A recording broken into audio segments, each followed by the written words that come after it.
দর্শক আসসালামু আলাইকুম। আপনারা দেখছেন যে এখানে কয়েকটা ট্রাক্টরে মাটি কাটছিল আর কি, এবং এখানে সে ভেকু এক্সকাভেটর বলে আর কি, সে মাটি কাটছে। আসলে জমির শ্রেণী পরিবর্তন আসলে প্রশাসনের অনুমতি ছাড়া আসলে জমির শ্রেণী পরিবর্তন করা যাবে না। তো তারপরও আসলে সেই প্রশাসনকে বৃদ্ধাঙ্গুল দেখিয়ে বা প্রশাসনের আইনকে তোয়াক্কা না করে আর কি যত্রচক্র পুকুর খনন করছে আর কি। সেই সুবাদে এখন বাজছে প্রায় আড়াইটা বাজছে। তো আমরা এসেছি উপজেলা প্রশাসন থেকে।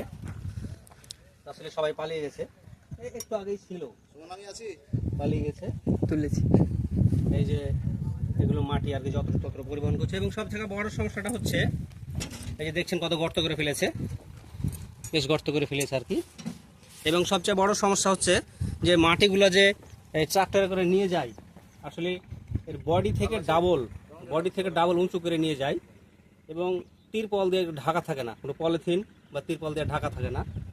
এর কারণে রাস্তায় মাটিটা পড়ে যায়, নরম বা কাদাযুক্ত বা পিচ্ছিল মাটিটা যখন রাস্তায় পড়ে যায় তখন কিন্তু একটা দুর্ঘটনা ঘটে। যে কোনো গাড়ি স্লিপ করতে পারে, বিশেষ করে দ্বিচক্রযান বা দুচাকা হোন্ডাগুলো বেশি অ্যাক্সিডেন্ট করতে পারে।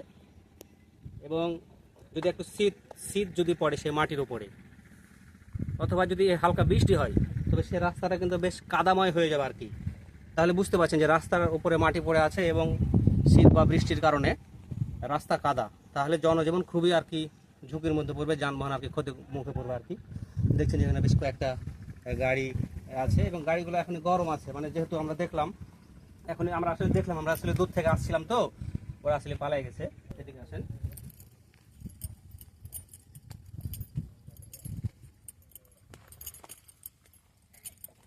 আমরা মূলত আর কি আসছি এখন, মানে একদম মানে আড়াইটা বাজছে, আমরা কিন্তু লাঞ্চ করি নাই এবং নামাজও পড়া হয় নাই। এই কারণে আমাদের বিজ্ঞ এক্সিকিউটিভ ম্যাজিস্ট্রেট উপজেলা প্রশাসন ভবন থেকে আমরা দেখছেন এই হচ্ছে অবস্থা।